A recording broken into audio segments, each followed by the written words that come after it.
आज हम बात करेंगे कि कैसे हम हमारी सोच को बड़ी सोच में कन्वर्ट कर सकते हैं और हमारा जो माइंडसेट है उस माइंडसेट को उस तरह से सोचने के लिए डाइवर्ट कर सकते हैं। So today we will discuss how to think big.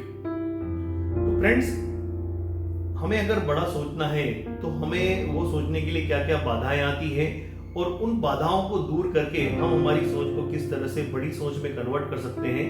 Today we will discuss on this. तो सबसे बड़ी जो ऑब्स्टिकल आती है फ्रेंड्स, जो हम हमारी सोच को बड़े लेवल पर नहीं ले जा पाते हैं, उसमें हमारा जो थिंकिंग पैटर्न है वो थिंकिंग पैटर्न हम हमेशा शॉर्ट रखते हैं या कंजर्वेटिव रखते हैं, जिससे कि हम बड़ी सोच को सोचने में ही हम खुद ही उसके ऑब्स्टिकल बन जाते हैं। मतलब सबसे पहले तो हम अपने आप को ही लिमिट कर देते हैं कि मैं ये काम नहीं कर सकता।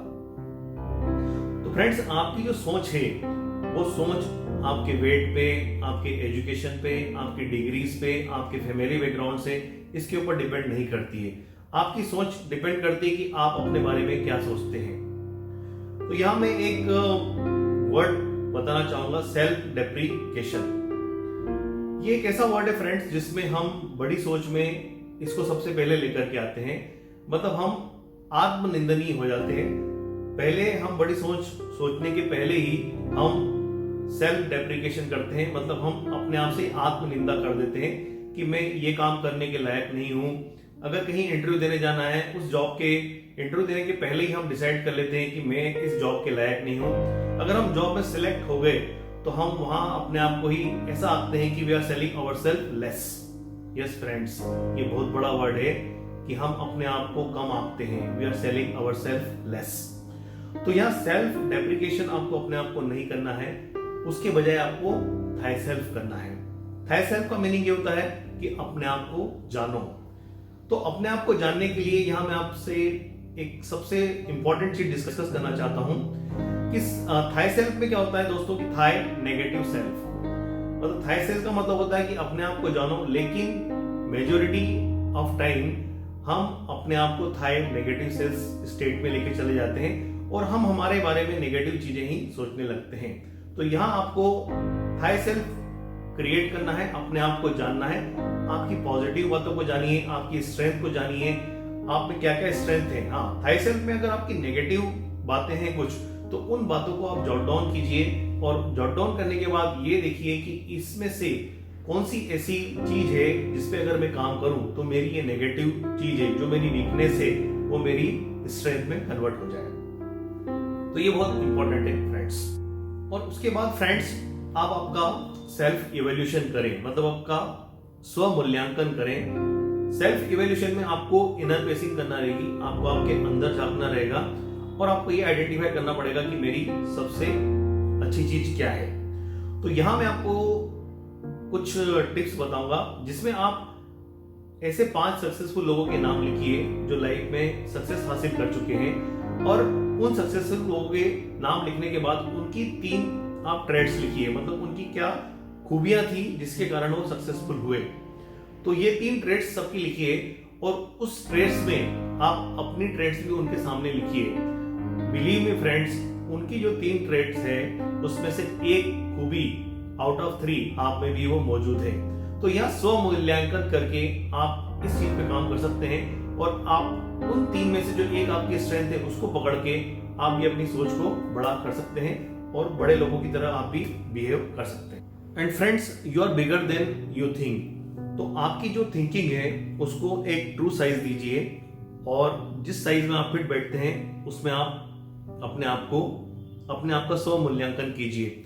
Never never never cell yourself short friends. यहाँ हमारा जो माइंड है वो सिर्फ पिक्चर्स और इमेज में इमेजिनेशन करता है, वो वर्ड्स एंड फ्रेजेस को नहीं समझता है। तो यहाँ आपको आपकी जो भी ड्रीम है, आपके जो भी गोल है, उसकी इमेजेस रखिए, उसकी पिक्चर्स रखिए और उन पिक्चर्स को डेली आप देखते रहिए, ताकि आपकी जो थिंकिंग पैटर्न है, आपका जो सोचने का तरीका है, वो बड़े पैटर्न में कन्वर्ट हो जाए और आपकी थिंकिंग जो है वो बड़ी हो जाए। तो always remember, you should not cell yourself less and image और पिक्चर्स बड़ी रखिए।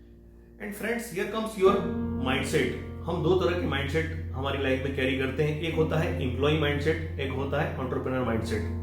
तो एम्प्लॉय माइंडसेट और एंटरप्रेन्योर माइंडसेट इसको मैं आपको समझाता हूं कि ऐसा नहीं कि आप जॉब कर रहे हैं तो वहीं ये कंसीडर करना है, अगर आप बिजनेस कर रहे हैं तो उसमें भी आपको ये माइंडसेट बहुत इंपॉर्टेंट रोल प्ले करते हैं। तो यहां मैं आपको समझाना चाहता हूं कि आपको हमेशा एंटरप्रेन्योर माइंडसेट को ही कैरी करना है। अगर आप जॉब कर रहे हैं, अगर वहां आप एम्प्लॉय माइंडसेट से लेकर के अपना काम करेंगे तो आप एक्स्ट्रा ऑर्डिनरी रिजल्ट जनरेट नहीं कर पाएंगे। आप एक ऑर्डिनरी जो एम्प्लॉय रहेगा उसके अकॉर्डिंगली आपके रिजल्ट जनरेट कर पाएंगे और आप आपकी लाइफ में सेल्फ सेटिस्फेक्शन भी नहीं रहेंगे और वो जो काम आप कर रहे हैं उसमें आप आउटस्टैंडिंगली रिजल्ट जनरेट नहीं कर पाएंगे, क्योंकि वहां आपकी क्रिएटिविटी को आपने लिमिट कर दिया 10 से 5 की नौकरी में या 9 से 6 की नौकरी में। तो अपना माइंडसेट आपने खुद ही छोटा कर लिया। यहाँ पे आपकी जो बड़ी थिंकिंग है वो क्रिएटिवली निकल के नहीं आएगी। तो यहाँ क्या करना है, आपको एंटरप्रेन्योर माइंडसेट डेवलप करना है। मतलब आपको जितना मिल रहा है उससे ज्यादा, उससे कहीं गुना ज्यादा आपको देना है। You have to give more what you have paid off. तो यहाँ आपको आपका एंटरप्रेन्योर माइंडसेट डेवलप करके और एक्स्ट्रा ऑर्डिनरी रिजल्ट्स को डेवलप करना है। आपको चीजों की ऑनरशिप लेना है और ऑनरशिप लेने के बाद आपका रिजल्ट आप देखिएगा एक्स्ट्रा ऑर्डिनरी रिजल्ट में कन्वर्ट हो जाएगा। तो यहाँ आपको माइंडसेट जो रहेगा वो माइंडसेट एंटरप्रेन्योर माइंडसेट का रखना रहेगा। एंड फ्रेंड्स, अगर बड़ी सोच आपको डेवलप करना है तो आपको 100% रिस्पॉन्सिबिलिटी लेना रहेगी। तो 100% रिस्पॉन्सिबिलिटी में मैं आपको एक सिंपल इक्वेशन बताता हूं कि जो भी सिचुएशन है, मतलब मैं आपको यहाँ एक सिचुएशन देता हूं कि जो भी आउटर वर्ल्ड की सिचुएशन है या जो भी सिचुएशन अराइव होती है उस सिचुएशन में आप रिस्पॉन्स कैसे करते हैं और रिस्पॉन्स को जिस तरह से आप करते हैं उस तरह से आपका रिजल्ट डेवलप होता है। जैसे मैं यहाँ एग्जांपल देना चाहता हूं कि अमिताभ बच्चन जी की जो कंपनी थी ABCL, जब उन्होंने लॉन्च की थी तब कहीं ना कहीं प्रॉब्लम में कुछ चीजें आ गई थी एंड चीजें जो अपना चाह रहे थे वो उसके हिसाब से नहीं जा रही थी। देन उनकी कंपनी बुरे परिस्थिति में गुजर रही थी, बट उस टाइम में भी उन्हें बहुत से लोगों ने मदद करने का प्रपोजल दिया, बट ही रिफ्यूज। और उन्होंने अपने आप पे भरोसा किया, अपने टैलेंट पे भरोसा किया, सेल्फ इवैल्यूएशन किया कि उनकी स्ट्रेंथ क्या है। तो उन्होंने रियलाइज किया कि मेरी स्ट्रेंथ एक्टिंग है और इस एक्टिंग के बल पे मुझे जो ये भी कर्जा हुआ है उसको मैं किस तरह से चुका सकता हूं। तो यहां मैंने आपको बताया कि सिचुएशन में उन्होंने पॉजिटिव रिस्पॉन्स किया, सिचुएशन नेगेटिव हो गई थी, उस नेगेटिव सिचुएशन में उन्होंने अपने आप का सेल्फ इवैल्यूएशन किया, पॉजिटिवली रिस्पॉन्स किया, अपनी स्ट्रेंथ को आइडेंटिफाई किया और उस स्ट्रेंथ को आइडेंटिफाई करके उन्होंने एग्जीक्यूशन किया तो उन्हें रिजल्ट मिलना चालू हुए। KBC आज की डेट में आप देखेंगे वन ऑफ दी बेस्ट, मतलब सक्सेसफुल एपिसोड है जो टीवी पर चलाया गया और अमिताभ बच्चन जी ने वहां से अपनी लाइफ का टर्नआउट चालू किया। तो फ्रेंड्स, आज भी देखिए at the age of 70 he is very active. आज भी देखिए उनके जो एडवर्टाइजमेंट का पार्टिसिपेशन है, मतलब आज की डेट में सबसे ज्यादा एड में पार्टिसिपेशन अमिताभ बच्चन जी का है and still at this age he is performing and he is doing acting. तो यहां मैं आपको कहना चाहूंगा कि कैसी भी सिचुएशन हो आपको उस सिचुएशन में पॉजिटिव रहना है। अगर आप पॉजिटिव रहेंगे तो आपके रिजल्ट जो रहेंगे वो पॉजिटिवली डिलीवर होंगे। तो फ्रेंड्स, यहां आपको as a leader, as a entrepreneur mindset, आपको आपकी थिंकिंग बिग रखना है और उस थिंकिंग को बड़ी रहते हुए आपको जो रिजल्ट है उसको एक्स्ट्राऑर्डिनरी तरीके से डिलीवर करना है। देन ओनली आप जो आपकी सोच है एक नॉर्मल आदमी से एक्स्ट्राऑर्डिनरी आदमी में डेवलप कर पाएंगे और लाइफ के जो बड़े बड़े ड्रीम्स है, लाइफ के जो बड़े बड़े गोल है वो आप अचीव कर पाएंगे। Thank you very much friends. I thank all of you कि आप मेरा चैनल देख रहे हैं और इसे लाइक भी कर रहे हैं, शेयर भी कर रहे हैं। अगर अभी तक आपने मेरा चैनल सब्सक्राइब नहीं किया है तो मैं आपसे रिक्वेस्ट करूंगा कि मेरे चैनल को सब्सक्राइब करें, शेयर करें एंड लाइक करें। Thank you so much friends.